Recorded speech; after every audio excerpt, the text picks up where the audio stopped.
esta enseñanza debería impactar todo lo que nosotros hacemos como iglesia, comenzando con nuestro servicio de adoración. Mis hermanos, ¿por qué vinimos hoy a la iglesia? ¿Por qué tú viniste a la iglesia hoy? Bueno, nosotros venimos a la iglesia cada domingo porque Jesús nos ha convocado. Jesús nos ha convocado. Y porque creemos que Él está presente en medio nuestro, obrando y enseñando por medio de su palabra predicada. Y yo te pregunto, ¿tú crees eso? O sea, más allá del hombre común y corriente, totalmente ordinario, que se para en este púlpito cada domingo a predicar la palabra de Dios, ¿tú crees, mi amado hermano, que cada domingo cuando tú llegas a este lugar, Jesús viene en su espíritu desde el cielo, está presente en medio nuestro, obrando entre la iglesia por medio de su palabra? Jesús está vivo, Jesús está presente, Jesús está obrando y enseñando por medio de su palabra a través de su espíritu. Y otra vez yo te pregunto, mi hermano, mi hermana, ¿tú vienes a la iglesia cada domingo con esa expectativa? Tú vienes cada domingo con esa expectativa. Porque si realmente creemos que Jesús está vivo, si realmente creemos que Jesús está activo hoy en su iglesia, eso debe cambiar radicalmente la manera en que tú y yo venimos a adorar aquí. O la manera como nos edificamos unos a otros en otros contextos. De hecho, los mismos apóstoles necesitaban esa perspectiva antes de salir a cumplir la gran comisión. Noten lo que dice Lucas en el versículo 3. Y de paso, debo decirles que en esta serie no se frustren porque nosotros vamos a estar viendo grandes secciones de hechos cada domingo. Así que no podemos detenernos en cada detalle. Hoy vamos a ver el capítulo 1 completo, el próximo domingo va a ver el capítulo 2 completo, son 47 versículos. Pero vean lo que dice Lucas en el versículo 3. A estos también, después de su padecimiento, se presentó vivo con muchas pruebas convincentes, apareciéndoseles durante 40 días. 40 días. Lucas nos está diciendo aquí que los discípulos no tuvieron una alucinación colectiva. Los discípulos no vieron un fantasma. Ellos vieron a Cristo, hablaron y de hecho comieron con Él. Dice en Lucas capítulo 24 versículo 43. Ellos escucharon a Jesús hablarles, enseñarles. Ellos vieron sus manos, sus pies traspasados en la cruz. Era el mismo Cristo que ellos habían visto morir, ahora estaba vivo delante de ellos. Y Lucas dice, con muchas pruebas convincentes. Esa certeza, mis hermanos, era esencial, porque nadie entrega su vida para servirle a un Cristo muerto. Ahora, Jesús no solamente se les apareció, y dice Lucas, con pruebas irrefutables, sino que Lucas nos dice también que les dio un curso intensivo del reino de Dios. Vean otra vez el versículo 3. Dice, a estos también, después de su padecimiento, se presentó vivo, con muchas pruebas convincentes, apareciéndoseles durante 40 días y hablándoles de lo concerniente al reino de Dios. Todos nosotros sabemos que durante su ministerio terrenal, los discípulos habían dado muestras de ser bastante lentos para entender algunas de las cosas que Jesús les enseñó acerca de su obra, algunas de las cosas que Jesús les enseñó acerca del reino. Pero ahora que Jesús ha resucitado, ellos están en una mejor posición para comprender sus enseñanzas. Y aunque no tenemos un relato detallado de lo que Jesús les enseñó durante esos 40 días, nos habría encantado saber qué fue lo que Jesús les enseñó acerca del reino de Dios. Bueno, en Lucas capítulo 24 nosotros tenemos una idea bastante clara del contenido del curso. Y básicamente Jesús les mostró en esos 40 días cómo se cumplieron en él todas las promesas mesiánicas que fueron profetizadas en el Antiguo Testamento. Vayan conmigo a Lucas capítulo 24. Lucas capítulo 24, y vamos a leer los versículos 44 al 49. Y de paso, hermanos, esto es clave para que nosotros podamos entender el Antiguo Testamento. Jesús es el centro de las Escrituras. Jesús es el centro del Antiguo Testamento. Jesús engloba todas las esperanzas mesiánicas, todas las esperanzas de salvación que Dios reveló desde Génesis capítulo 3, versículo 15. Dice Lucas 24, 44, y les dijo: esto es lo que yo os decía cuando todavía estaba con vosotros, que era necesario que se cumpliera todo lo que sobre mí está escrito en la ley de Moisés, en los profetas y en los salmos. Entonces les abrió la mente para que comprendieran las escrituras. En otras palabras, Cristo es la llave que abre el entendimiento para que nosotros podamos entender correctamente el Antiguo Testamento. Versículo 46. Y les dijo: así está escrito, que el Cristo padeciera y resucitara de entre los muertos al tercer día. Y ahora escuchen: y que en su nombre se predicara el arrepentimiento para el perdón de los pecados a todas las naciones, comenzando desde Jerusalén. Vosotros sois testigos de estas cosas. Y he aquí, yo enviaré sobre vosotros la promesa de mi Padre, el Espíritu Santo, pero vosotros permaneced en la ciudad hasta que seáis investidos de poder de lo alto. Ellos necesitaban entender dos cosas esenciales antes de salir a cumplir la gran comisión. La primera es que todas las promesas mesiánicas del Antiguo Testamento se cumplen en Jesús.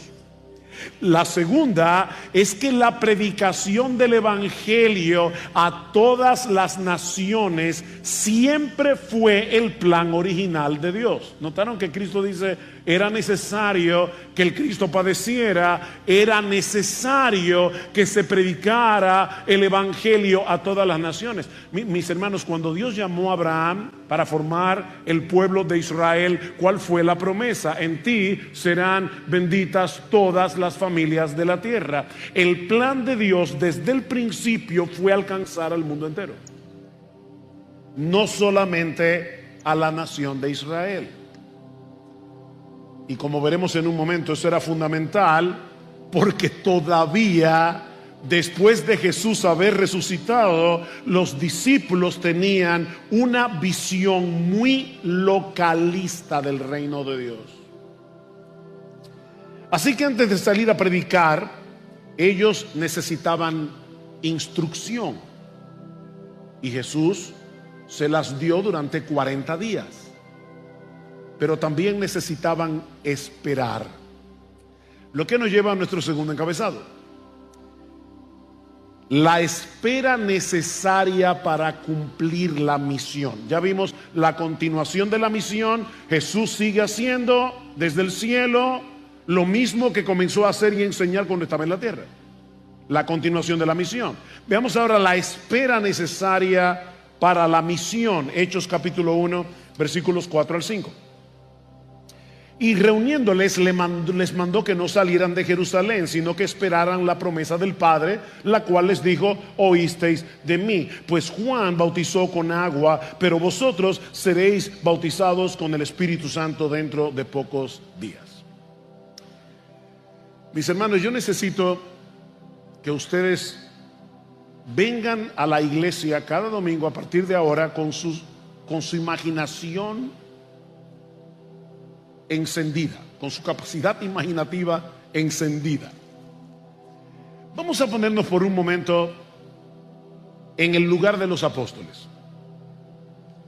Ellos han visto a Cristo levantarse de los muertos. Ellos saben que han sido comisionados a predicar el mensaje más trascendental de la historia. Un mensaje de vida o de muerte. Ahora, imaginen la emoción, imaginen el entusiasmo. De hecho, Lucas concluye su evangelio diciendo que después de ver a Cristo ascender a los cielos, los discípulos le adoraron y volvieron a Jerusalén con gran gozo, y estaban siempre en el templo alabando y bendiciendo a Dios. Ellos están llenos de gozo, ellos están llenos de un santo entusiasmo, pero en vez de enviarlos de inmediato a predicar, Jesús les ordena que se queden en Jerusalén, que no salgan para ningún lado. No les dice que diseñen una estrategia evangelística, no les dice que comiencen ningún movimiento, les dice que esperen. ¿Por qué? Bueno, porque la misión que Jesús les ha encomendado no puede llevarse a cabo en fuerzas humanas. La tentación de los discípulos pudo haber sido lanzarse de inmediato a la tarea. Después de todo, ellos tenían un mensaje urgente, un mensaje poderoso que compartir, pero Jesús, y hermanos, esto es muy importante para ti y para mí aquí hoy, Jesús les hace ver que el entusiasmo no es suficiente. Jesús les hace ver que la preparación doctrinal no es suficiente. Jesús tuvo 40 días dándoles un curso intensivo del reino de Dios, y les está diciendo todavía no es suficiente. Jesús les está diciendo que la pasión por la verdad no es suficiente. Mis hermanos, para cumplir la misión de Dios se necesita el poder de Dios. Y ese poder no proviene de la sabiduría humana, ese poder proviene del Espíritu Santo. Versículo 5: Juan bautizó con agua, pero vosotros seréis bautizados con el Espíritu Santo dentro de pocos días. La palabra bautismo significa lavar, pero también significa sumergir. Así que Jesús les está diciendo, antes de salir a predicar, ustedes necesitan sumergirse, ser sumergidos en el poder del Espíritu Santo. Esta espera no era una pausa innecesaria, era un recordatorio fundamental de que la obra de Dios solo puede hacerse en el poder de Dios. Si los discípulos hubieran intentado predicar, si hubieran intentado establecer la iglesia sin el Espíritu Santo, habrían fracasado. Y de nuevo, hermanos, esta es una lección que todos nosotros necesitamos recordar. No podemos hacer nada sin el Espíritu Santo. Es el Espíritu el que nos da coraje y la sabiduría para proclamar un mensaje que el mundo rechaza, para proclamar un mensaje que muchas veces nos meterá en problemas. Es el Espíritu Santo el que convence los corazones. Es el Espíritu Santo el que le da vida a los muertos en sus delitos y pecados. Es el Espíritu Santo el que le da crecimiento espiritual a la iglesia. Es el Espíritu Santo. No es nuestra elocuencia lo que convence los corazones, es el Espíritu. No es nuestra sabiduría lo que edifica a la iglesia, es el Espíritu. No es nuestro esfuerzo lo que produce frutos, es el Espíritu.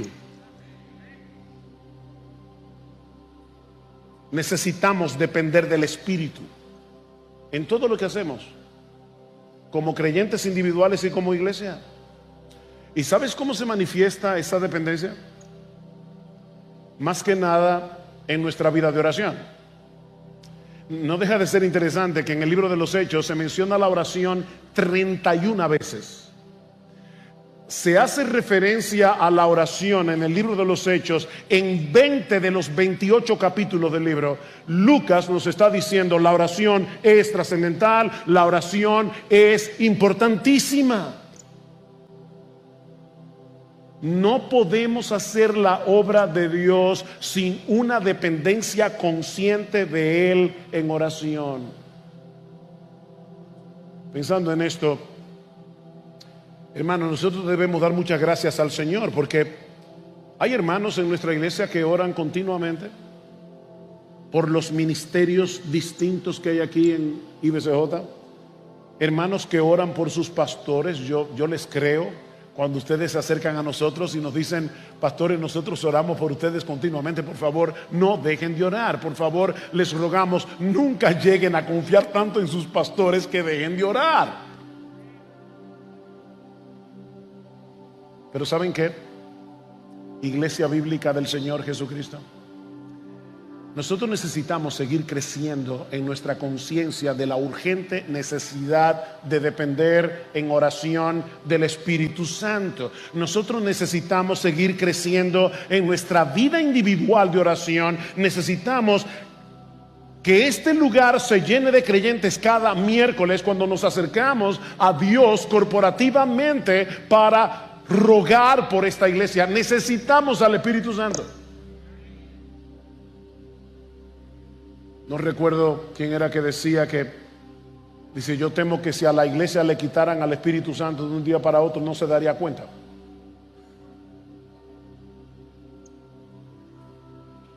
Necesitamos al Espíritu Santo. Ninguna rama particular del cristianismo secuestró al Espíritu Santo.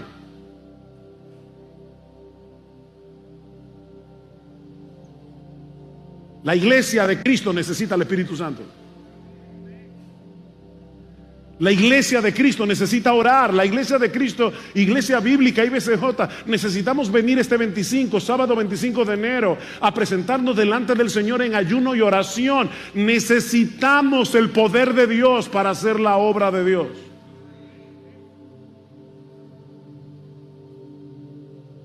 No hay capacidad humana que sea suficiente para eso.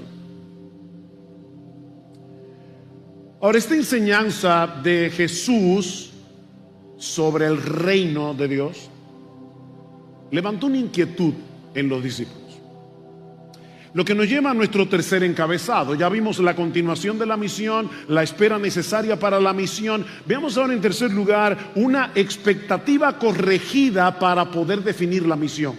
Una expectativa corregida para definir la misión. Versículo 6. Entonces los que estaban reunidos le preguntaban diciendo: Señor, ¿restaurarás en este tiempo el reino a Israel?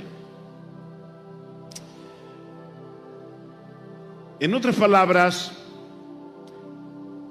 ¿es este el momento en que todas las promesas del Antiguo Testamento sobre un reino glorioso y restaurado se cumplirán en su totalidad?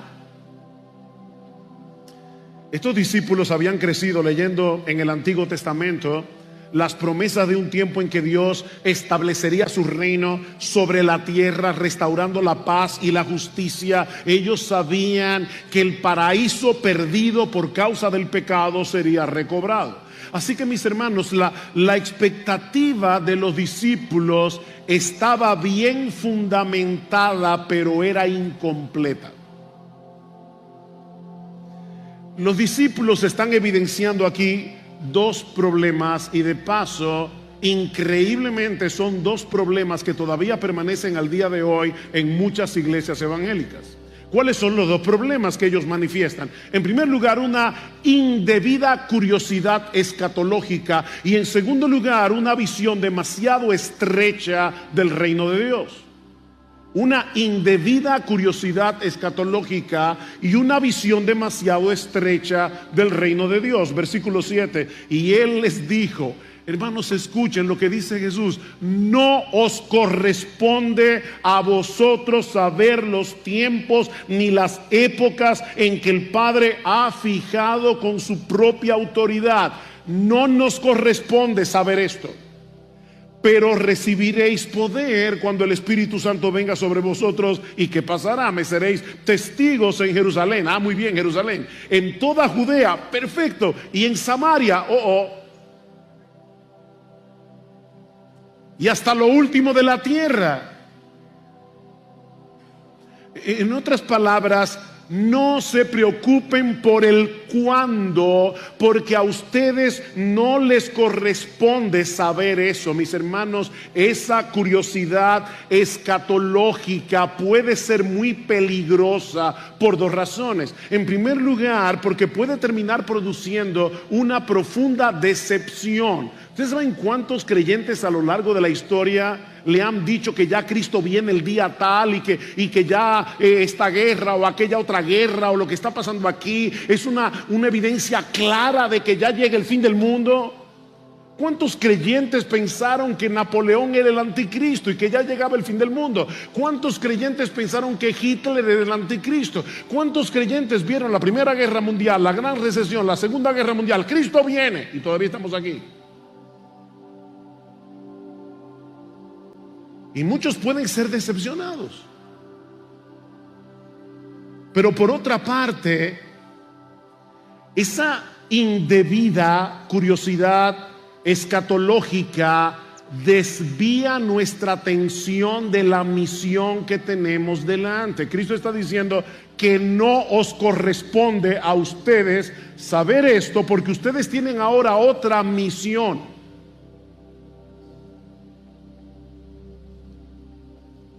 Ese tiempo solamente está determinado por el Padre. Así que los discípulos necesitaban saber, primero, que el establecimiento del reino en la tierra no vendría de manera instantánea. Eso es lo primero. Segundo, que su expansión se llevará a cabo a través del testimonio apostólico y la predicación de la iglesia, comenzando desde Jerusalén, extendiéndose hasta lo último de la tierra. Sí, Israel es parte del plan de Dios, pero el reino no es exclusivamente para Israel. A través del evangelio, Dios está llamando a hombres y mujeres de toda tribu, lengua, pueblo, nación a reconocer a Jesús como Rey. Y de paso, eso nos enseña que aquí no hay lugar para el pluralismo. Una de las cosas que más molesta al mundo secular en el día de hoy es que nosotros insistimos en la exclusividad del cristianismo. No hay otro nombre bajo el cielo dado a los hombres en el cual podamos ser salvos. Los musulmanes, los budistas, los que creen en la filosofía de Confucio, nadie se va a salvar si no es viniendo a Cristo en arrepentimiento y fe. Hay un solo Dios, hay un solo mediador entre Dios y los hombres, Jesucristo hombre. Así que en vez de estar esperando la consumación del reino, lo que ellos debían esperar era el derramamiento del Espíritu para ser testigos eficaces del Rey Jesús, que se levantó de los muertos al tercer día y consumó la obra de redención. De paso, el versículo 8 del capítulo 1 de Hechos nos provee el bosquejo de todo el libro de los Hechos. ¿Qué vemos en los Hechos? En los capítulos 2 al 7, el evangelio predicado en Jerusalén. En los versículos 8 al 11, el evangelio predicado en Judea y Samaria. En los versículos 12 hasta el 28, el evangelio expandiéndose a través de Asia, a través de Europa, hasta llegar a la capital del imperio, a Roma, que era el fin, lo último de la tierra en la mente de los hombres de aquellos días. Ahora, déjenme darles una nota aclaratoria antes de pasar a mi próximo encabezado.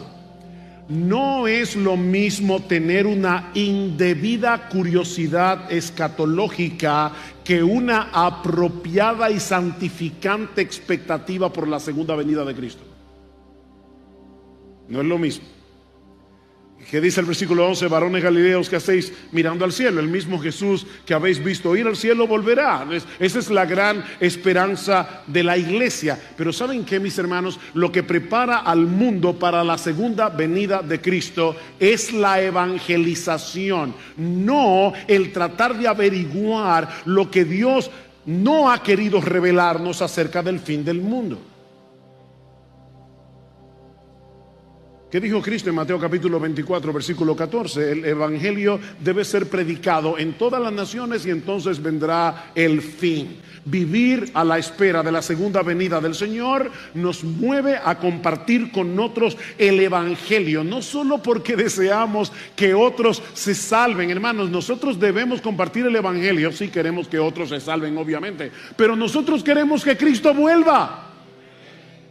¿Y qué dice el Señor? Es necesario que este evangelio sea predicado en todas las naciones, a todas las etnias, entonces vendrá el fin.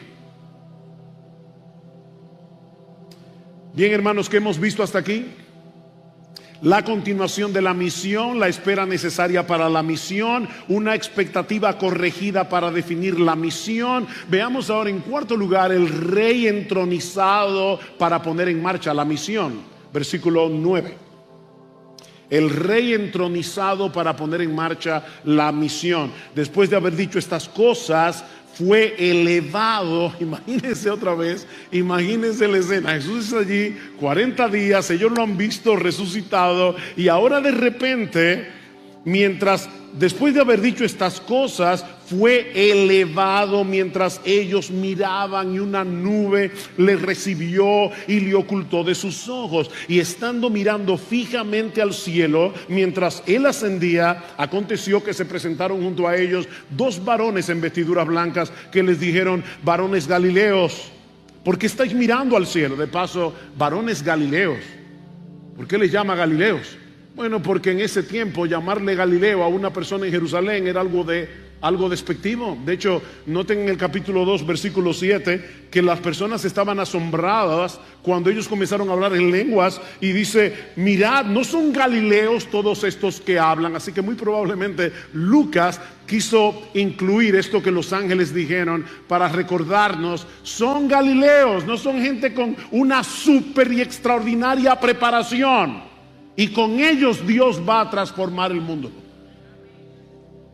Varones galileos, ¿por qué estáis mirando al cielo? Este mismo Jesús que ha sido tomado de vosotros al cielo vendrá de la misma manera, tal como le habéis visto ir al cielo. Mis hermanos, los discípulos no estaban viendo simplemente a Jesús elevarse físicamente hacia el cielo. Escuchen esto, muy importante. Ellos estaban presenciando delante de sus ojos el cumplimiento de la profecía de Daniel capítulo 7 versículos 13 y 14. Y si tú conoces el libro de Daniel, vas a recordar que Daniel tuvo una visión en el capítulo 7 donde él contemplaba a alguien semejante a un hijo de hombre. El título favorito que usaba Jesús para referirse a sí mismo en los evangelios, dice: un hijo de hombre que ascendía en las nubes del cielo y era llevado ante el anciano de días, es decir, Dios mismo, quien le confería toda autoridad sobre todas las naciones, pueblos y lenguas. Bueno, mis hermanos, lo que está sucediendo en Hechos 1 es el cumplimiento de esa profecía. Jesús no estaba simplemente dejando la tierra. Él estaba siendo exaltado en gloria. Él estaba siendo investido con toda autoridad como rey del universo. Así que lo que Daniel vio desde una perspectiva celestial, los discípulos lo estaban contemplando desde la tierra. Ese fue el día de la coronación de Cristo como Rey de Reyes y Señor de Señores. ¿Y saben qué, hermanos? La ascensión de Cristo, de la cual se habla muy poco en las iglesias en el día de hoy, lamentablemente, No solo fue un evento glorioso para los apóstoles ese día, sigue teniendo una profunda importancia para nosotros hoy. En primer lugar, la ascensión de Jesús confirma que Él es el Rey exaltado que ahora gobierna soberanamente desde el cielo. Y dice en Hebreos capítulo 7 que desde su trono celestial Él intercede por su pueblo, Él sostiene a su iglesia y Él dirige la historia hacia su consumación final. Así que miren, mis hermanos, no importa cuán caótico parezca el mundo, Cristo no ha perdido el control. Él reina con poder y majestad, y todo lo que sucede en la historia, óyeme bien, todo lo que sucede en la historia está subordinado a sus propósitos soberanos. Jesús es Rey. Pero en segundo lugar, la ascensión garantiza que la presencia de Jesús con su pueblo ahora no está limitada por la geografía ni el tiempo.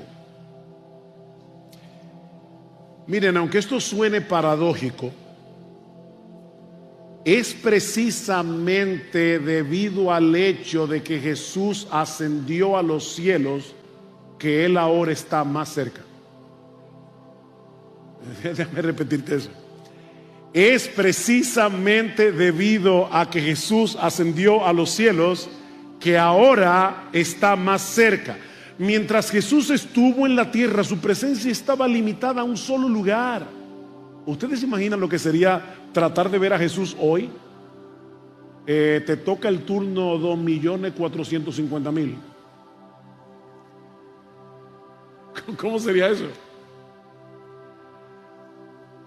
Pero ahora, precisamente porque Él ascendió a los cielos, precisamente porque como el Rey glorificado envió su Espíritu, Él está presente con su pueblo en todo tiempo, en todo el mundo, en todo momento. Ustedes recuerdan en Juan capítulo 16, Cristo le dice a los discípulos que se va, ellos están tristes, y Él les dice: os conviene que yo me vaya. Me enternece eso. Jesús le está diciendo: oye, os conviene que yo me vaya, porque si no me fuera, el Consolador no vendría a vosotros. Ahora yo estoy aquí, pero me voy a enviar a mi Espíritu. Yo no voy a dejarlos huérfanos, y ustedes van a estar conmigo todos los días hasta el fin del mundo. Pero en tercer lugar, su ascensión asegura el cumplimiento de la promesa de que un día Jesús volverá como Rey triunfante, no ya en humillación, sino en poder y majestad. Varones Galileos, que estáis mirando al cielo, este mismo Jesús que habéis visto ir al cielo, vendrá. El mismo Jesús vendrá, volverá otra vez. Cristo está vivo, reinando hoy. Nada ni nadie podrá impedir que Él lleve a cabo lo que se ha propuesto hacer. Y en el tiempo señalado por el Padre, Cristo vendrá otra vez en gloria a establecer su reino eterno en los cielos nuevos y la nueva tierra. Esperamos a ese Jesús que regrese en gloria. Pero hay una escena más en este pasaje que se encuentra al final del texto. Hemos visto ya la continuación de la misión, la espera necesaria para la misión, la expectativa corregida para definir la misión, el Rey entronizado que pone en marcha la misión. Veamos ahora en quinto lugar el equipo completado para llevar a cabo la misión. Versículo 12. Entonces regresaron a Jerusalén desde el monte llamado de los Olivos, que está cerca de Jerusalén, camino de un día de reposo, o sea, a 1 kilómetro más o menos. Cuando hubieron entrado en la ciudad, subieron al aposento alto. Por cierto, no sabemos si es el mismo aposento alto de Juan 14, pero eso no es importante. Subieron al aposento alto donde estaban hospedados Pedro, Juan, Jacobo y Andrés, Felipe y Tomás, Bartolomé, Mateo, Jacobo, hijo de Alfeo, Simón el celote y Judas, hijo de Jacobo. Todos estaban unánimes, entregados de continuo a la oración, junto con las mujeres y con María, la madre de Jesús, y con los hermanos de él. Estos versículos nos dejan ver lo que sucedió durante los 10 días que siguieron a la ascensión de Jesús. Y vemos que los discípulos básicamente hicieron lo que Jesús les mandó que hicieran. Se quedaron en Jerusalén, se entregaron de continuo a la oración, mientras esperaban el cumplimiento de la promesa del derramamiento del Espíritu. Ahora, no deja de ser interesante quiénes formaban este grupo, aparte obviamente de los apóstoles. Por un lado, Lucas menciona a un grupo de mujeres, ¿se dieron cuenta? Versículo 14, que eran parte integral de esta comunidad de gracia. Ahora, esto es significativo porque en la cultura judía del primer siglo, las mujeres tenían un estatus sumamente secundario en la vida religiosa. Pero tú y yo sabemos que en el Evangelio todos gozamos el mismo estatus espiritual delante de Dios.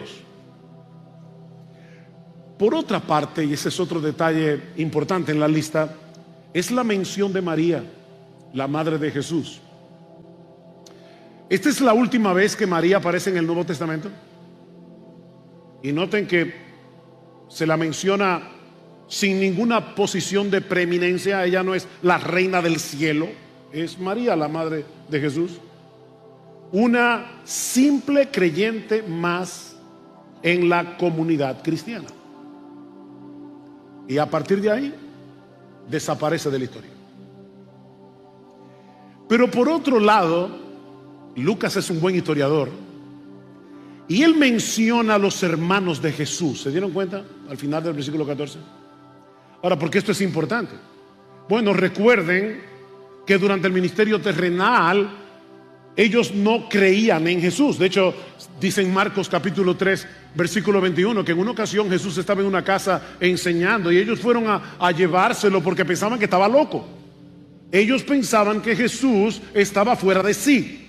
La pregunta es, y mi amigo, si tú estás aquí en esta mañana, hazte esta misma pregunta: ¿qué tendría que ocurrir para que estos hombres llegaran a creer que su hermano mayor, con el que ellos jugaron, con el que ellos crecieron, con el que compartieron vivienda, qué pasó? ¿Qué tenía que pasar para que estos hombres llegaran a creer que su hermano mayor era el Hijo de Dios encarnado, la segunda persona de la Trinidad? Bueno, tenía que pasar un milagro. Y eso fue precisamente lo que sucedió. Jesús resucitó.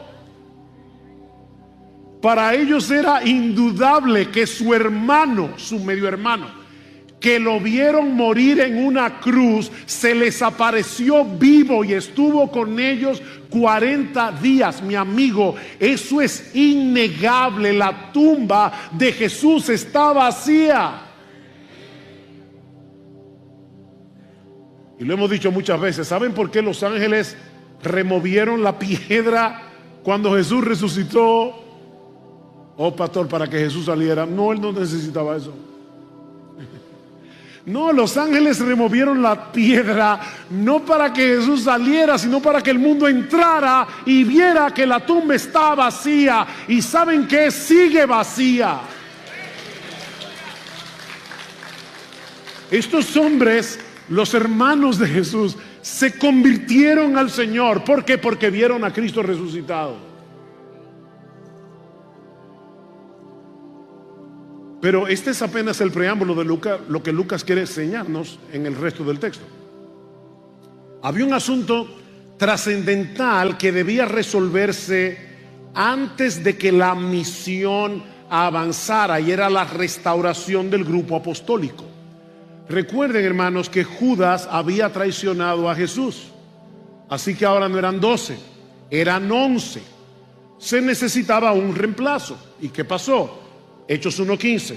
Por aquel tiempo Pedro se puso en pie en medio de los hermanos, un grupo como de 120 personas estaba reunido allí, y dijo: hermanos, tenía que cumplirse, la palabra aquí es era necesario, es la misma palabra griega de Juan capítulo 3, os es necesario nacer de nuevo. Tenía que cumplirse, y escuchen cómo Pedro define la palabra de Dios: la escritura en que por boca de David el Espíritu Santo predijo acerca de Judas. Por fin, ¿quién fue que lo predijo? ¿Fue David o fue el Espíritu Santo? No fue David. ¿Qué dice el texto? En que por boca de David el Espíritu Santo dijo. Sí, este libro lo escribieron hombres inspirados por el Espíritu Santo. Lo que el Espíritu Santo predijo acerca de Judas, el que se hizo guía de los que prendieron a Jesús, porque era contado entre nosotros y recibió parte en este ministerio. Este pues, con el precio de su infamia, adquirió un terreno y, cayendo de cabeza, se reventó por el medio y todas sus entrañas se derramaron. Y esto llegó al conocimiento de todos los que habitaban en Jerusalén. Esto fue reconocido, de manera que aquel terreno se llamó en su propia lengua Aceldama, es decir, campo de sangre. Pues en el libro de los Salmos está escrito: que sea hecha desierta su morada, no haya quien habite en ella, y que otro tome su cargo. ¿Por qué esto es importante? Mis hermanos, así como el pueblo de Dios en el antiguo pacto fue fundado sobre las 12 tribus de Israel, el nuevo pueblo de Dios debía estar fundado sobre los 12 apóstoles.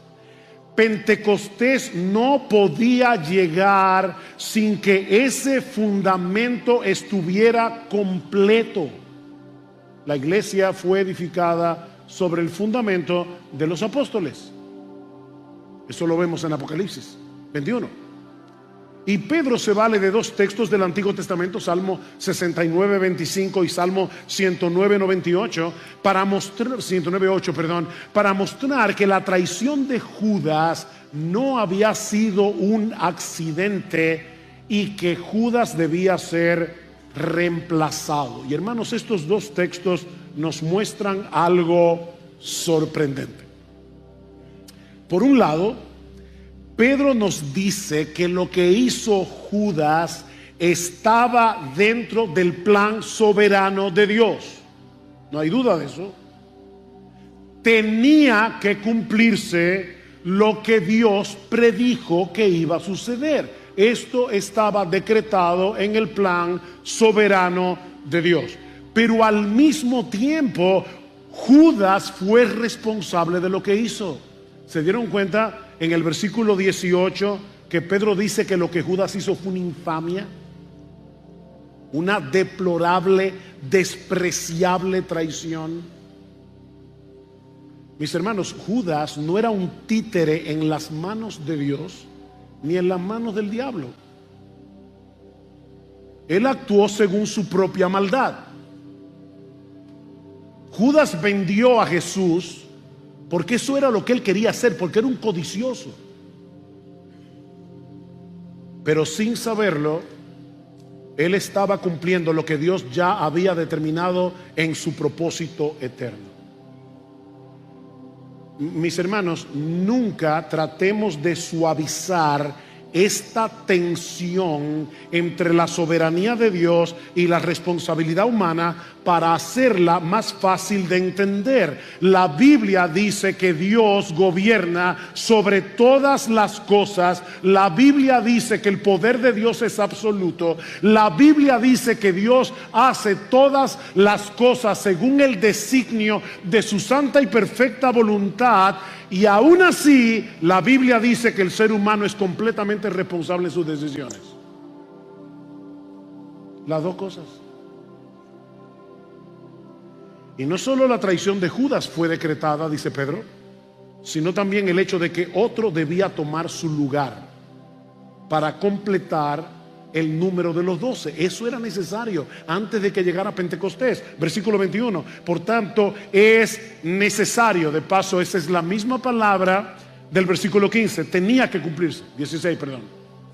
Es necesario que de los hombres que nos han acompañado todo el tiempo que el Señor Jesús vivió entre nosotros, comenzando desde el bautismo de Juan hasta el día en que de entre nosotros fue recibido arriba, uno sea constituido testigo con nosotros de su resurrección. Y habían dos en el aposento alto que cumplían esos requisitos. Y habiendo orado, presentaron a dos, a José llamado Barsabás, al que también llamaban Justo, y a Matías. Y habiendo orado, dijeron: tú, Señor, que conoces el corazón de todos, muéstranos a cuál de estos dos has escogido para ocupar este ministerio y apostolado, de cual Judas se desvió para irse al lugar que le correspondía. Echaron suertes y la suerte cayó sobre Matías y fue contado con los 11 apóstoles. El sustituto de Judas debía ser un testigo presencial del ministerio terrenal de Jesús hasta la ascensión. Y entre los 120 habían dos que llenaban esos requisitos. De paso, hoy parece que hay un montón. Hay un montón de apóstoles por ahí. Yo no sé cómo, porque aquí dice claramente que para ser apóstol, tú tienes que tener dos requisitos. Tienes que haber estado allí, tienes que haber visto a Jesús resucitado. Y que yo sepa, como dice la Biblia, al último que Jesús se le apareció fue a Pablo. Pero bueno, apóstoles aparte, el punto es que ellos echaron suertes y la suerte cayó sobre Matías. Ese era un procedimiento bastante común en el Antiguo Testamento cuando había que tomar una decisión en la que no había una revelación clara. Ustedes recuerdan Proverbios 16:33, la suerte se echa en el regazo, mas la decisión es del Señor. Ahora pregunta, ¿ese es un procedimiento legítimo para nosotros hoy? Deja ver con quién me voy a casar. Si sale el 2, Juana. Mira, es muy probable que fracasas en tu matrimonio si te casas de esa manera. ¿Ese es un procedimiento legítimo para nosotros hoy? Por supuesto que no. Hermanos, esto ocurrió antes del derramamiento del Espíritu Santo y en el Nuevo Testamento no aparece nunca más. Eso ocurrió antes de Pentecostés. Pero lo más importante es que la revelación de Dios no estaba completa, no se había escrito el Nuevo Testamento. Hoy tenemos al Espíritu Santo morando en nosotros y ese Espíritu Santo, según Romanos, guía a la iglesia por medio de su palabra, la palabra que Él inspiró. Así que no eches suertes, llévate de la Biblia, aplica los principios bíblicos y pídele a Dios que te dé sabiduría. Así que Matías fue escogido para completar el grupo original de testigos oculares y establecer el fundamento del nuevo pueblo de Dios antes de Pentecostés. Y así aseguraban la continuidad de la obra de Dios desde el antiguo pacto hasta el nuevo pacto. Pero como yo conozco a los miembros de IBCJ, ya me imagino que algunos están pensando: ¿y qué de Pablo?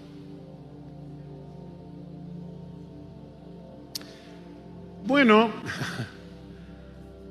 Pablo no fue simplemente un reemplazo adicional en el grupo de los apóstoles. Pablo fue un apóstol escogido directamente por el Cristo resucitado para una misión específica: llevar el evangelio a los gentiles. Y nosotros sabemos por el libro de los Hechos y por Gálatas que los apóstoles originales reconocieron a Pablo como un apóstol especial. Así que mientras Matías fue escogido para completar el grupo original de los 12, Pablo fue llamado soberanamente como apóstol de los gentiles, asegurando la expansión del evangelio más allá de Israel y estableciendo la iglesia entre todas las naciones. Cuando yo tenía 9 años, nos mudamos a la capital, a vivir a la capital desde San Juan de la Maguana. Y durante varios meses estuvimos viviendo con nuestros abuelos mientras se construía nuestra casa aquí en la capital, lo más lejos que teníamos en ese momento en la mente es que en esa casa, 9 años después, iban a hacer esta iglesia. Pero yo recuerdo lo frustrado que me sentía cada vez que íbamos a ver la construcción, especialmente cuando se estaba echando la zapata. Yo quería ver paredes, puertas, ventanas, pero en vez de eso, lo único que había era un solar lleno de zanjas, cemento, varillas. En mi mente infantil, recuerden, yo tenía 9 años, el asunto iba lento. Yo estaba loco por mudarme. En ese momento yo no tenía la menor idea de la enorme importancia que tienen los cimientos para construir algo sólido y algo estable.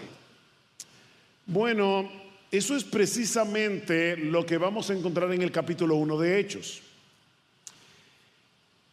Es muy fácil leer este capítulo y pasar por alto su enorme importancia estratégica, porque lo que Lucas narra en Hechos 1 parece insignificante si lo comparamos con los grandes acontecimientos que veremos en el resto del libro: el derramamiento del Espíritu en Pentecostés, la poderosa predicación de Pedro en ese mismo capítulo 2 de Hechos, la extraordinaria conversión de Pablo, todos los eventos que se conjugaron para el avance del Evangelio desde Jerusalén hasta la capital del imperio. Sin embargo, mis hermanos, yo quiero mostrarles en el día de hoy que si no entendemos la importancia de los eventos fundacionales de Hechos 1, no vamos a poder comprender cómo fue que la iglesia pudo avanzar en la misión global que el Señor les había encomendado. Hechos 1 nos muestra que la obra de Dios no es improvisada. Él tiene un plan soberano, un plan que se ejecuta con toda precisión en el tiempo determinado en su sola voluntad. Y así como los cimientos invisibles sostienen una casa, los eventos que Lucas registra en este capítulo son la base sobre la que se edifica la misión de la iglesia. Y no olviden, hermanos, que esta es una misión en la que nosotros estamos envueltos hoy. Así que Hechos 1 es nuestra historia. Si alguien nos preguntara cuál es la historia de Iglesia Bíblica del Señor Jesucristo, tenemos que decirle: ¿quieres la historia larga o la corta? Porque la larga es que esta iglesia comenzó hace más de 2000 años, en Hechos capítulo 1. Podemos dividir este capítulo en 5 secciones, o bueno, para ser más preciso, en Hechos 2. En Hechos 1 se estaba echando el cimiento. Podemos dividir este capítulo en 5 secciones. La primera es el prólogo del libro, y que podemos titular la continuación de la misión. Así que yo les pido por favor que abran sus Biblias en Lucas 1, no en Hechos 1. En Lucas capítulo 1, porque Lucas 1 es el prólogo del Evangelio y del libro de los Hechos. Dice así Lucas, en Lucas capítulo 1, versículos 1 al 4: por cuanto muchos han tratado de compilar una historia de las cosas que entre nosotros son muy ciertas, tal como nos las han transmitido los que desde el principio fueron testigos oculares y ministros de la palabra. No pierdan esto de vista: los que desde el principio fueron testigos oculares. También a mí me ha parecido conveniente, después de haberlo investigado con toda diligencia desde el principio, escribírtelas ordenadamente, excelentísimo Teófilo, para que sepas la verdad precisa acerca de las cosas que te han sido enseñadas. Y ahora vamos a Hechos 1. Hechos capítulo 1. Ahora Lucas va a retomar lo que dice en el prólogo de Lucas. En el primer relato que escribí, Teófilo trató de todo lo que Jesús comenzó a hacer y a enseñar hasta el día en que fue recibido arriba, después de que por el Espíritu Santo había dado instrucciones a los apóstoles que había escogido. Como vimos el domingo pasado, el libro de los Hechos no es un relato aislado, sino la continuación de una historia que comenzó en el Evangelio de Lucas. Ambos volúmenes fueron escritos por el mismo autor y ambos fueron dirigidos a un personaje llamado Teófilo, a quien Lucas se refiere en su Evangelio como excelentísimo, lo que indica que Teófilo o era un funcionario romano o era miembro de la clase culta de Roma. Su propósito era proporcionar un relato ordenado, confiable de los eventos relacionados con Jesús, para que Teófilo y obviamente todos los que lean su Evangelio, todos los que lean el libro de los Hechos, tengan un mejor entendimiento de la verdad acerca de las cosas en las que él y todos nosotros hemos sido instruidos. De manera, mis hermanos, que el libro de los Hechos es la continuación natural de lo que Lucas narra en su Evangelio. Mientras el Evangelio relata lo que Jesús comenzó a hacer y a enseñar hasta el día de su ascensión, Hechos describe lo que Jesús continúa haciendo y enseñando desde el cielo. Esa es la conexión entre estos dos libros. Aunque Jesús está ahora sentado a la diestra del Padre, su obra no ha terminado. Mis hermanos, el Jesús al que nosotros adoramos, en el que nosotros nos gloriamos, como cantábamos hace un momento, ese Jesús está vivo, ese Jesús está presente en su iglesia hoy, obrando y enseñando por medio de su palabra en el poder de su Espíritu. Jesús está vivo, Jesús está presente, Jesús está obrando en medio de su iglesia. Ahora pensemos cómo esta enseñanza debería impactar todo lo que nosotros hacemos como iglesia. Comenzando con nuestro servicio de adoración. Mis hermanos, ¿por qué vinimos hoy a la iglesia? ¿Por qué tú viniste a la iglesia hoy? Bueno, nosotros venimos a la iglesia cada domingo porque Jesús nos ha convocado. Jesús nos ha convocado. Y porque creemos que Él está presente en medio nuestro, obrando y enseñando por medio de su palabra predicada. Y yo te pregunto, ¿tú crees eso? O sea, más allá del hombre común y corriente, totalmente ordinario, que se para en este púlpito cada domingo a predicar la palabra de Dios, ¿tú crees, mi amado hermano, que cada domingo cuando tú llegas a este lugar, Jesús viene en su espíritu desde el cielo, está presente en medio nuestro, obrando entre la iglesia por medio de su palabra? Jesús está vivo, Jesús está presente, Jesús está obrando y enseñando por medio de su palabra a través de su espíritu. Y otra vez yo te pregunto, mi hermano, mi hermana, ¿tú vienes a la iglesia cada domingo con esa expectativa? Tú vienes cada domingo con esa expectativa. Porque si realmente creemos que Jesús está vivo, si realmente creemos que Jesús está activo hoy en su iglesia, eso debe cambiar radicalmente la manera en que tú y yo venimos a adorar aquí. O la manera como nos edificamos unos a otros en otros contextos. De hecho, los mismos apóstoles necesitaban esa perspectiva antes de salir a cumplir la gran comisión. Noten lo que dice Lucas en el versículo 3. Y de paso debo decirles que en esta serie no se frustren, porque nosotros vamos a estar viendo grandes secciones de Hechos cada domingo. Así que no podemos detenernos en cada detalle.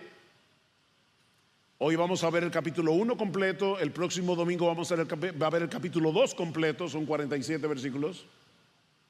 Pero vean lo que dice Lucas en el versículo 3. A estos también, después de su padecimiento, se presentó vivo con muchas pruebas convincentes, apareciéndoseles durante 40 días.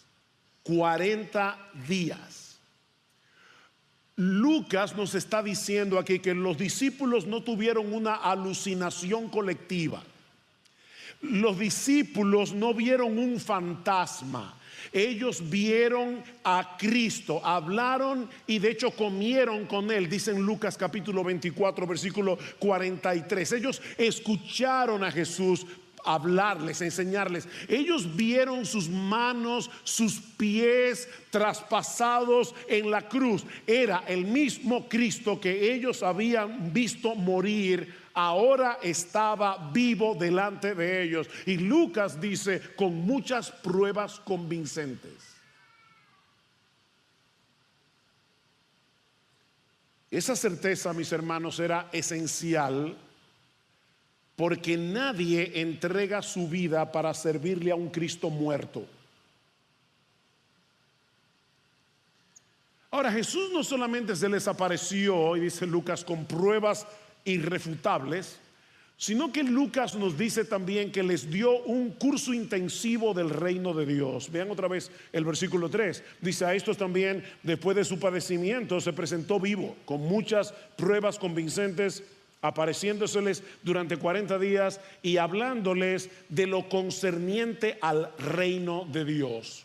Todos nosotros sabemos que durante su ministerio terrenal, los discípulos habían dado muestras de ser bastante lentos para entender algunas de las cosas que Jesús les enseñó acerca de su obra, algunas de las cosas que Jesús les enseñó acerca del reino. Pero ahora que Jesús ha resucitado, ellos están en una mejor posición para comprender sus enseñanzas. Y aunque no tenemos un relato detallado de lo que Jesús les enseñó durante esos 40 días, nos habría encantado saber qué fue lo que Jesús les enseñó acerca del reino de Dios. Bueno, en Lucas capítulo 24 nosotros tenemos una idea bastante clara del contenido del curso. Y básicamente Jesús les mostró en esos 40 días cómo se cumplieron en él todas las promesas mesiánicas que fueron profetizadas en el Antiguo Testamento. Vayan conmigo a Lucas capítulo 24. Lucas capítulo 24, y vamos a leer los versículos 44 al 49. Y de paso, hermanos, esto es clave para que nosotros podamos entender el Antiguo Testamento. Jesús es el centro de las Escrituras. Jesús es el centro del Antiguo Testamento. Jesús engloba todas las esperanzas mesiánicas, todas las esperanzas de salvación que Dios reveló desde Génesis capítulo 3 versículo 15. Dice Lucas 24:44, y les dijo: esto es lo que yo os decía cuando todavía estaba con vosotros, que era necesario que se cumpliera todo lo que sobre mí está escrito en la ley de Moisés, en los profetas y en los salmos. Entonces les abrió la mente para que comprendieran las escrituras. En otras palabras, Cristo es la llave que abre el entendimiento para que nosotros podamos entender correctamente el Antiguo Testamento. Versículo 46.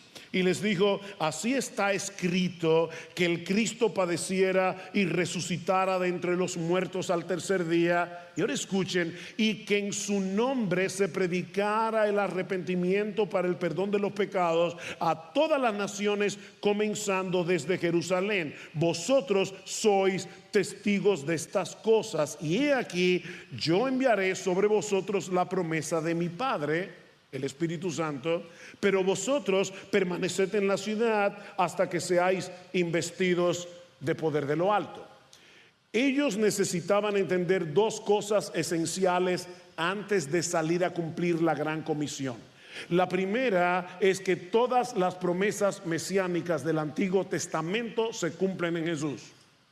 La segunda es que la predicación del evangelio a todas las naciones siempre fue el plan original de Dios. Notaron que Cristo dice: era necesario que el Cristo padeciera, era necesario que se predicara el evangelio a todas las naciones. Mis hermanos, cuando Dios llamó a Abraham para formar el pueblo de Israel, ¿cuál fue la promesa? En ti serán benditas todas las familias de la tierra. El plan de Dios desde el principio fue alcanzar al mundo entero, no solamente a la nación de Israel. Y como veremos en un momento, eso era fundamental, porque todavía después de Jesús haber resucitado, los discípulos tenían una visión muy localista del reino de Dios. Así que antes de salir a predicar, ellos necesitaban instrucción, y Jesús se las dio durante 40 días. Pero también necesitaban esperar. Lo que nos lleva a nuestro segundo encabezado: la espera necesaria para cumplir la misión. Ya vimos la continuación de la misión. Jesús sigue haciendo desde el cielo lo mismo que comenzó a hacer y enseñar cuando estaba en la tierra. La continuación de la misión. Veamos ahora la espera necesaria para la misión. Hechos capítulo 1, versículos 4 al 5. Y reuniéndoles les mandó que no salieran de Jerusalén, sino que esperaran la promesa del Padre, la cual les dijo: oísteis de mí. Pues Juan bautizó con agua, pero vosotros seréis bautizados con el Espíritu Santo dentro de pocos días. Mis hermanos, yo necesito que ustedes vengan a la iglesia cada domingo a partir de ahora con su imaginación encendida, con su capacidad imaginativa encendida. Vamos a ponernos por un momento en el lugar de los apóstoles. Ellos han visto a Cristo levantarse de los muertos. Ellos saben que han sido comisionados a predicar el mensaje más trascendental de la historia, un mensaje de vida o de muerte. Ahora, imaginen la emoción, imaginen el entusiasmo. De hecho, Lucas concluye su evangelio diciendo que después de ver a Cristo ascender a los cielos, los discípulos le adoraron y volvieron a Jerusalén con gran gozo, y estaban siempre en el templo alabando y bendiciendo a Dios. Ellos están llenos de gozo, ellos están llenos de un santo entusiasmo, pero en vez de enviarlos de inmediato a predicar, Jesús les ordena que se queden en Jerusalén, que no salgan para ningún lado. No les dice que diseñen una estrategia evangelística, no les dice que comiencen ningún movimiento, les dice que esperen. ¿Por qué? Bueno, porque la misión que Jesús les ha encomendado no puede llevarse a cabo en fuerzas humanas. La tentación de los discípulos pudo haber sido lanzarse de inmediato a la tarea. Después de todo, ellos tenían un mensaje urgente, un mensaje poderoso que compartir, pero Jesús, y hermanos, esto es muy importante para ti y para mí aquí hoy, Jesús les hace ver que el entusiasmo no es suficiente. Jesús les hace ver que la preparación doctrinal no es suficiente. Jesús tuvo 40 días dándoles un curso intensivo del reino de Dios y les está diciendo todavía no es suficiente. Jesús les está diciendo que la pasión por la verdad no es suficiente. Mis hermanos, para cumplir la misión de Dios se necesita el poder de Dios. Y ese poder no proviene de la sabiduría humana, ese poder proviene del Espíritu Santo. Versículo 5, Juan bautizó con agua, pero vosotros seréis bautizados con el Espíritu Santo dentro de pocos días. La palabra bautismo significa lavar, pero también significa sumergir. Así que Jesús les está diciendo, antes de salir a predicar, ustedes necesitan sumergirse, ser sumergidos en el poder del Espíritu Santo. Esta espera no era una pausa innecesaria, era un recordatorio fundamental de que la obra de Dios solo puede hacerse en el poder de Dios. Si los discípulos hubieran intentado predicar, si hubieran intentado establecer la iglesia sin el Espíritu Santo, habrían fracasado. Y de nuevo, hermanos, esta es una lección que todos nosotros necesitamos recordar. No podemos hacer nada sin el Espíritu Santo. Es el Espíritu el que nos da coraje y la sabiduría para proclamar un mensaje que el mundo rechaza, para proclamar un mensaje que muchas veces nos meterá en problemas. Es el Espíritu Santo el que convence los corazones. Es el Espíritu Santo el que le da vida a los muertos en sus delitos y pecados. Es el Espíritu Santo el que le da crecimiento espiritual a la iglesia. Es el Espíritu Santo. No es nuestra elocuencia lo que convence los corazones, es el Espíritu. No es nuestra sabiduría lo que edifica a la iglesia, es el Espíritu. No es nuestro esfuerzo lo que produce frutos, es el Espíritu. Necesitamos depender del Espíritu en todo lo que hacemos, como creyentes individuales y como iglesia. ¿Y sabes cómo se manifiesta esa dependencia? Más que nada en nuestra vida de oración. No deja de ser interesante que en el libro de los Hechos se menciona la oración 31 veces. Se hace referencia a la oración en el libro de los Hechos en 20 de los 28 capítulos del libro. Lucas nos está diciendo la oración es trascendental, la oración es importantísima. No podemos hacer la obra de Dios sin una dependencia consciente de Él en oración. Pensando en esto, hermanos, nosotros debemos dar muchas gracias al Señor, porque hay hermanos en nuestra iglesia que oran continuamente por los ministerios distintos que hay aquí en IBCJ. Hermanos que oran por sus pastores, yo les creo. Cuando ustedes se acercan a nosotros y nos dicen, pastores, nosotros oramos por ustedes continuamente, por favor, no dejen de orar. Por favor, les rogamos, nunca lleguen a confiar tanto en sus pastores que dejen de orar. Pero ¿saben qué? Iglesia Bíblica del Señor Jesucristo, nosotros necesitamos seguir creciendo en nuestra conciencia de la urgente necesidad de depender en oración del Espíritu Santo. Nosotros necesitamos seguir creciendo en nuestra vida individual de oración. Necesitamos que este lugar se llene de creyentes cada miércoles cuando nos acercamos a Dios corporativamente para rogar por esta iglesia. Necesitamos al Espíritu Santo. No recuerdo quién era que decía que, dice, yo temo que si a la iglesia le quitaran al Espíritu Santo de un día para otro no se daría cuenta.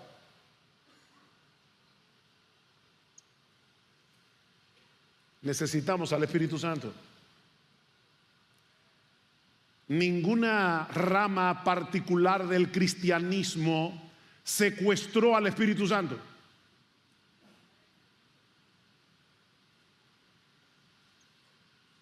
La iglesia de Cristo necesita al Espíritu Santo.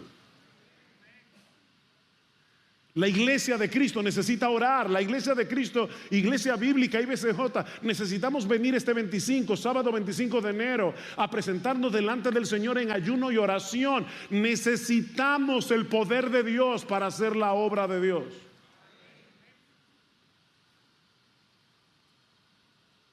No hay capacidad humana que sea suficiente para eso.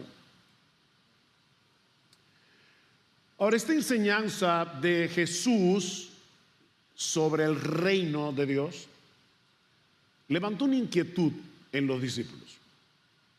Lo que nos lleva a nuestro tercer encabezado. Ya vimos la continuación de la misión, la espera necesaria para la misión. Veamos ahora en tercer lugar una expectativa corregida para poder definir la misión. Una expectativa corregida para definir la misión. Versículo 6. Entonces los que estaban reunidos le preguntaban diciendo: Señor, ¿restaurarás en este tiempo el reino a Israel? En otras palabras, ¿es este el momento en que todas las promesas del Antiguo Testamento sobre un reino glorioso y restaurado se cumplirán en su totalidad? Estos discípulos habían crecido leyendo en el Antiguo Testamento las promesas de un tiempo en que Dios establecería su reino sobre la tierra, restaurando la paz y la justicia. Ellos sabían que el paraíso perdido por causa del pecado sería recobrado.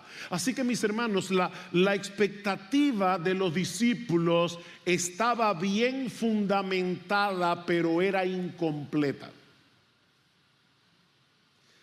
Los discípulos están evidenciando aquí dos problemas, y de paso, increíblemente son dos problemas que todavía permanecen al día de hoy en muchas iglesias evangélicas.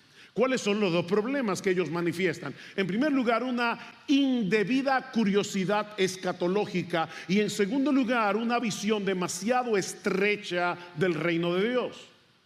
Una indebida curiosidad escatológica y una visión demasiado estrecha del reino de Dios. Versículo 7. Y Él les dijo, hermanos, escuchen lo que dice Jesús: no os corresponde a vosotros saber los tiempos ni las épocas en que el Padre ha fijado con su propia autoridad. No nos corresponde saber esto. Pero recibiréis poder cuando el Espíritu Santo venga sobre vosotros. ¿Y qué pasará? Me seréis testigos en Jerusalén. Muy bien, Jerusalén. En toda Judea, perfecto. Y en Samaria, y hasta lo último de la tierra. En otras palabras, no se preocupen por el cuándo, porque a ustedes no les corresponde saber eso. Mis hermanos, esa curiosidad escatológica puede ser muy peligrosa por dos razones. En primer lugar, porque puede terminar produciendo una profunda decepción. ¿Ustedes saben cuántos creyentes a lo largo de la historia le han dicho que ya Cristo viene el día tal y que ya esta guerra o aquella otra guerra o lo que está pasando aquí es una evidencia clara de que ya llega el fin del mundo? ¿Cuántos creyentes pensaron que Napoleón era el anticristo y que ya llegaba el fin del mundo? ¿Cuántos creyentes pensaron que Hitler era el anticristo? ¿Cuántos creyentes vieron la Primera Guerra Mundial, la Gran Recesión, la Segunda Guerra Mundial? Cristo viene, y todavía estamos aquí. Y muchos pueden ser decepcionados. Pero por otra parte, esa indebida curiosidad escatológica desvía nuestra atención de la misión que tenemos delante. Cristo está diciendo que no os corresponde a ustedes saber esto, porque ustedes tienen ahora otra misión.